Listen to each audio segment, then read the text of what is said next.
নমস্কার শ্রোতা বন্ধুরা এবং আমার স্নেহের ছাত্রছাত্রীবৃন্দ। আজ আমি সিবিএসসি দশম শ্রেণী সাহিত্য সঞ্চয়ন থেকে একটি গল্প তোমাদের পাঠ করে শোনাব। গল্পটির নাম জ্ঞানচক্ষু, আশাপূর্ণা দেবী। কথাটা শুনে তপনের চোখ মার্বেল হয়ে গেল। নতুন মেসোমশাই, মানে যার সঙ্গে এই কদিন আগে তপনের ছোট মাসির বিয়ে হয়ে গেল দেদার ঘটাপটা করে, সেই তিনি নাকি বই লেখেন।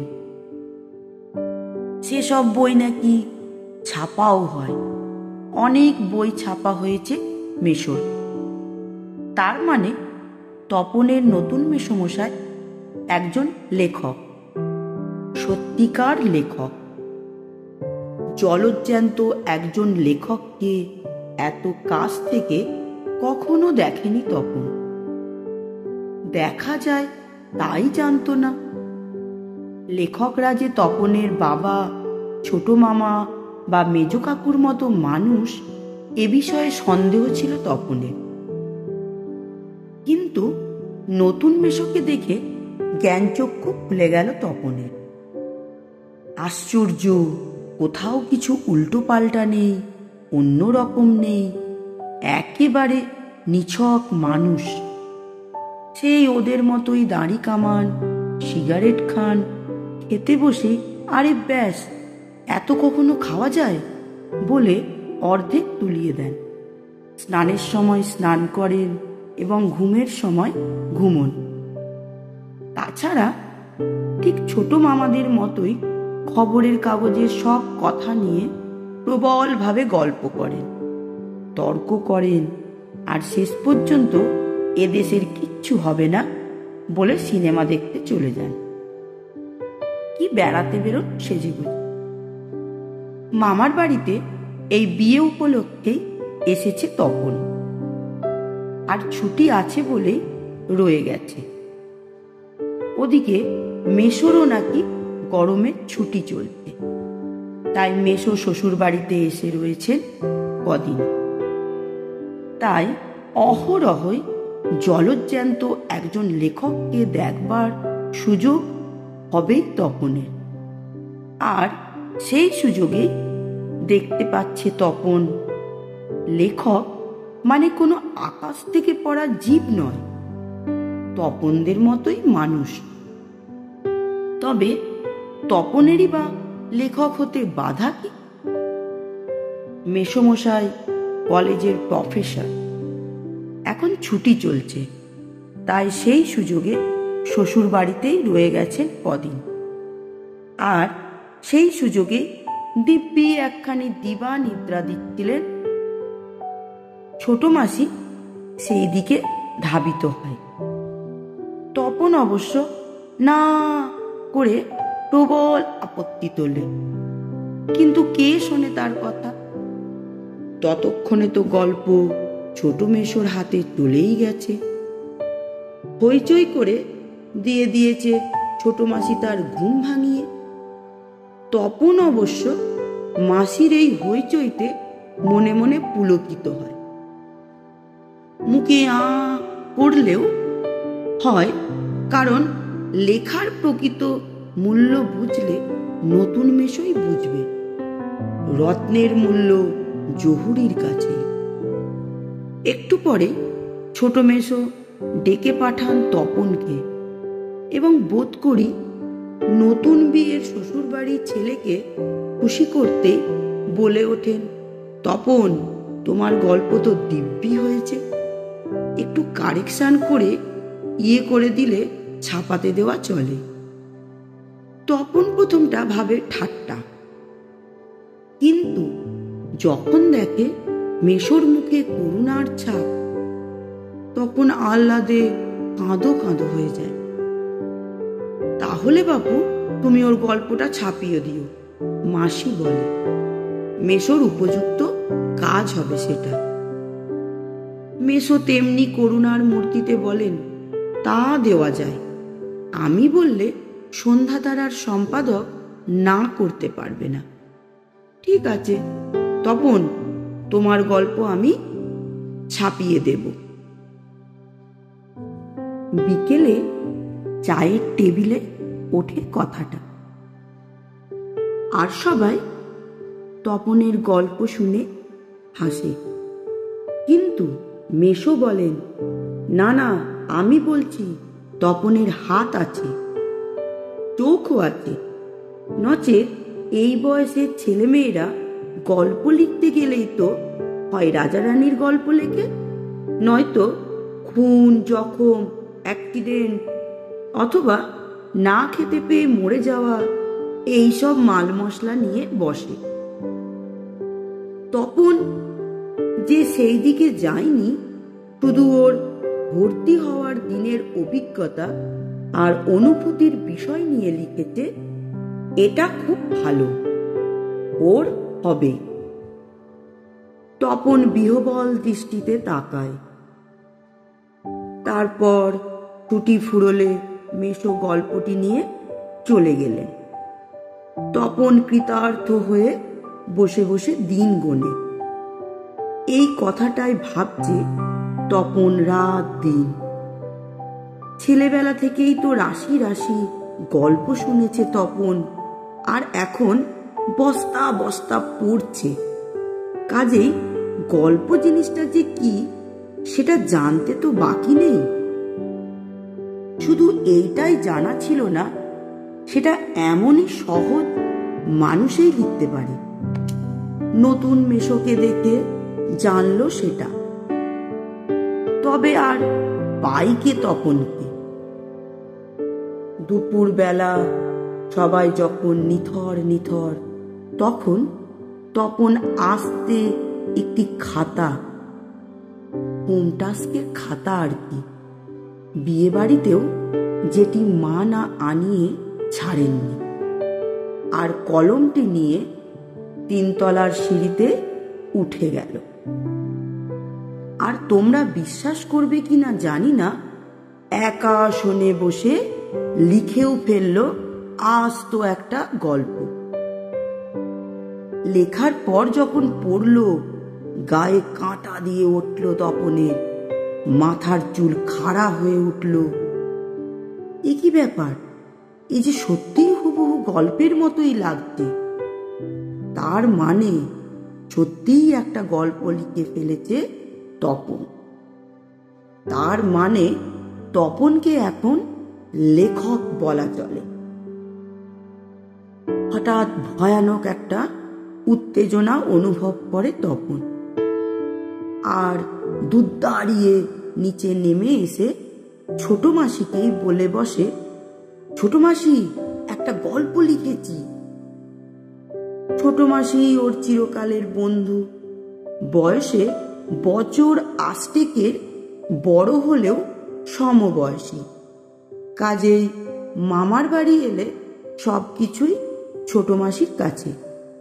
তাই এই ভয়ানক আনন্দের খবরটা ছোট মাসিকে সর্বাগ্রে দিয়ে বসে। তবে বিয়ে হয়ে ছোট মাসি যেন একটু মুরব্বি মুরব্বি হয়ে গেছে।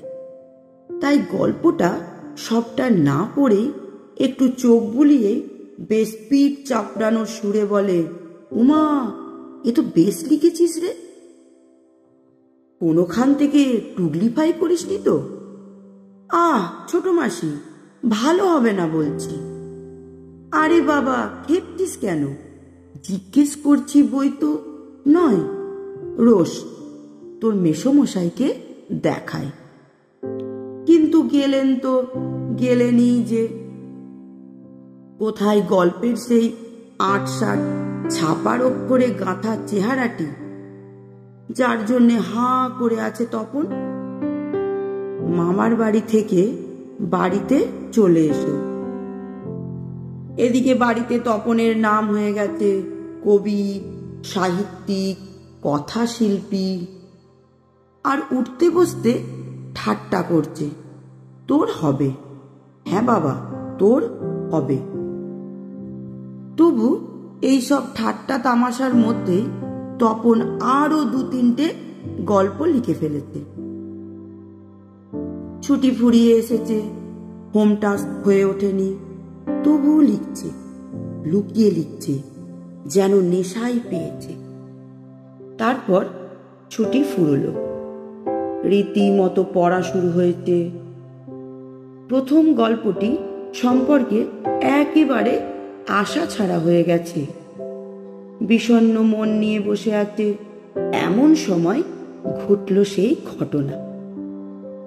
ছোট মাসি আর মেসো একদিন বেড়াতে এলো, হাতে এক সংখ্যা, সন্ধ্যা তার। কেন হেতু? সন্ধ্যা তারা নিয়ে কেন? বুকের রক্ত ছলকে ওঠে তপনের। তবে কি সত্যিই তাই? সত্যিই তপনের জীবনের সবচেয়ে সুখের দিনটি এলো আজ? কিন্তু তাই কি সম্ভব? সত্যিকার ছাপার অক্ষরে তপন কুমার রায়ের লেখা গল্প হাজার হাজার ছেলের হাতে হাতে ঘুরবে? পৃথিবীতে এমন অলৌকিক ঘটনাও ঘটে? তা ঘটেছে, সত্যিই ঘটেছে। সূচিপত্রেও নাম রয়েছে, প্রথম দিন। প্যাকেটে গল্প, শ্রী তপন কুমার রায়। সারা বাড়িতে শোরগোল পড়ে যায়। তপনের লেখা গল্প পত্রিকায় ছাপা হয়েছে, ওর লেখক মেসো ছাপিয়ে দিয়েছে। পত্রিকাটি সকলের হাতে হাতে ঘোরে, সকলেই একবার করে চোখ বোলায় আর বলে, বারে চমৎকার লিখেছে তো। মেসো অবশ্য মৃদু মৃদু হাসেন, বলেন, একটু আধটু কারেকশন করতে হয়েছে অবশ্য, নেহাত কাঁচা হাত তো। মাসি বলে, তা হোক, নতুন নতুন অমন হয়। ক্রমশ কথাটাও ছড়িয়ে পড়ে ওই কারেকশনের কথা। বাবা বলেন, তাই, তা না হলে হট করে একটা লিখলো আর ছাপা হলো। মেজো কাকু বলেন, তা ওরকম একটি লেখক মেসো থাকা মন্দ নয়, আমাদেরও থাকলে আমরাও চেষ্টা করে দেখতাম। ছোট মাসি আত্মপ্রসাদের প্রসন্নতা নিয়ে বসে বসে ডিম ভাজা আর চা খায়।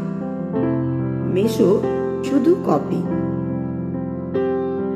আজ আর অন্য কথা নেই, শুধু তপনের গল্পের কথা, আর তপনের নতুন মেসোর মহত্বের কথা। উনি নিজে গিয়ে না দিলে কি আর সন্ধ্যা তারার সম্পাদক তপনের গল্প ওরে আঙুল দিয়ে ছুতো? তপন যেন কোথায় হারিয়ে যায় এইসব কথার মধ্যে। গল্প ছাপা হলে যে ভয়ঙ্কর আহ্লাদটা হবার কথা, যে আহ্লাদ খুঁজে পায় না। অনেকক্ষণ পরে মা বলেন, কই তুই নিজের মুখে একবার পড় তো তপন, শুনি। বাবা, তোর পেটে পেটে এতক্ষণে বইটা নিজের হাতে পায় তপন। মা বলেন, কই পড়, লজ্জা কি, পড়, সবাই শুনি। তপন লজ্জা ভেঙে পড়তে যায়, কেসে গলা পরিষ্কার করে। কিন্তু এ কি, এসব কি পড়ছে তপন? এ কার লেখা? এর প্রত্যেকটি লাইন তো নতুন, আনপোড়া, তপনের অপরিচিত।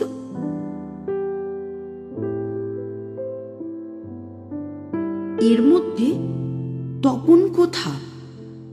তার মানে মেসো তপনের গল্পটিকে আগাগোড়ায় কারেকশন করেছেন, অর্থাৎ নতুন করে লিখেছেন নিজের পাকা হাতে কলমে। তপন আর পড়তে পারে না, বোবার মতো বসে থাকে। তারপর ধমক খায়, কিরে, তোর যে দেখি পায়া ভারী হয়ে গেল, সবাই শুনতে চাইছে তবু পড়ছিস না, নাকি অতি আহ্লাদে বাক্য হরে গেল? তপন গড়গড়িয়ে পড়ে যায়। তপনের মাথায় ঢোকে না সে কি পড়ছে, তবু ধন্যি ধন্যি পড়ে যায়। আর একবার রব ওঠে, তপনের লেখক মেশো তপনের গল্পটি ছাপিয়ে দিয়েছে। তপন বইটি ফেলে রেখে চলে যায়। তপন ছাতে উঠে গিয়ে শার্টের তলাটা তুলে চোখ মুছে। তপনের মনে হয় আজ যেন তার জীবনের সবচেয়ে দুঃখের দিন। কেন তা জানে না তপন, শুধু এই দুঃখের মুহূর্তে গভীরভাবে সংকল্প করে তপন, যদি কখনো লেখা ছাপাতে দেয় তো তপন নিজে গিয়ে দেবে।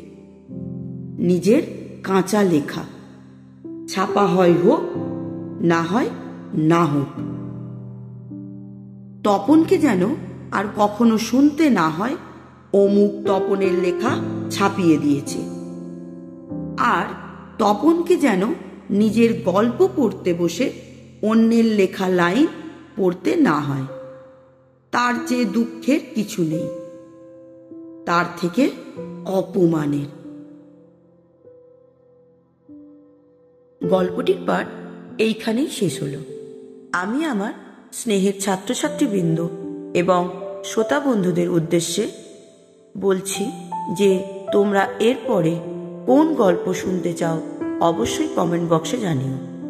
আর ব্যাকরণগত যদি কোনো সমস্যা থেকে থাকে অবশ্যই কমেন্ট বক্সে জানিও। ধন্যবাদ।